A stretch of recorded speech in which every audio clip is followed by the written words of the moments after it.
Here is this article, the 7 workout habits you should drop now. Hopefully number 1 will be just working out at all, but I doubt that's going to happen. But let's go through some of them. And I know that I don't do it that often, but when I do work out, I feel like I'm guilty of a lot of these things. Really? Well, so I have to say, I'm extremely shocked. The number 1 thing on the list is the elliptical. I'm a runner. I enjoy running an awful lot, or I try and do it as much as I can. I'm not very good at it, but I try. But I have shin splints. So for me, I always feel like on days off running, the elliptical is a much better form of exercise. I feel like it whittles the waist, you get your Marilyn Monroe on. But this says not so. We should be just eschewing the elliptical for the rowing machine instead. I think the reason that they sort of call out the elliptical here is probably the reason why I like doing it. It's that in the beginning, you go sort of guns blazing and you're sort of hardcore running and you're really, and then you slow down and then you're kind of trotting and then you're in a nice walk and then eventually you just stop and get off. Then you're sort of reverse moonwalking. Yep. And they're basically saying that if you're on a treadmill, something that you have to keep pace with, you're forced to keep pace. So it just isn't as effective. Number 2, I've heard about this one a few times because there's all sorts of workouts that are very condensed for time and supposed to be really effective, that working out for long periods of time at a moderate pace, you should just stop doing that. It's better to do 30 minutes hardcore than an hour and a half of Yeah.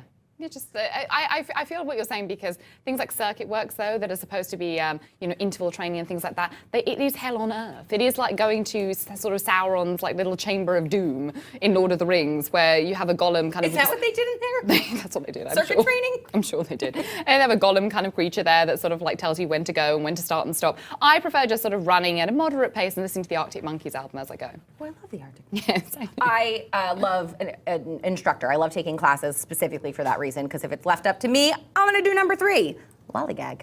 You should not be lollygagging. Shouldn't be sending texts in between things. Shouldn't be getting get a drink of water, do it quickly. Don't saunter over to the water thing. Maybe fix your hair, change the song on your iPod. Okay, can I tell you a funny story though? When I used to go to the gym when I was in California, my dad lives in California, and when I would go there, he would go to the gym and he'd say, well, let's go. He would spend time on each machine just for about a few seconds doing a couple of reps, just to listen to the gossip. So he would listen to the gossip at one machine, go and have a little bit of water, go to the other machine, listen to a bit of gossip. I think he is my workout partner that I need in my life. Your dad and I would get along swimmingly. All right, 4, too much cardio, too little strength training. That's huge now. There was the cardio surge of the aerobicizing and all that kind of stuff in sort of the 90s and the early 2000s, and now we're going more and more into strength training. We see things like CrossFit. God bless you, you're all crazy. But number 5, hydrating with sports drinks. I am not a sports drink fan. The only time I ever have it is if I'm really sick. Or hungover. Or hungover, and even then I water it down because I need the electrolytes. But I mean, hydrating with anything with sugar in it is just counterproductive. It is kind of counterproductive. Yeah, I believe so as well. This is one I think is interesting. The going it alone thing. I mean, sometimes it's nice to be, out and about and you just have the kind of clear air and you're running along a bridge and just everything is kind of emptied from your mind. You get into your Zen state. But then 5 minutes. I never experienced that.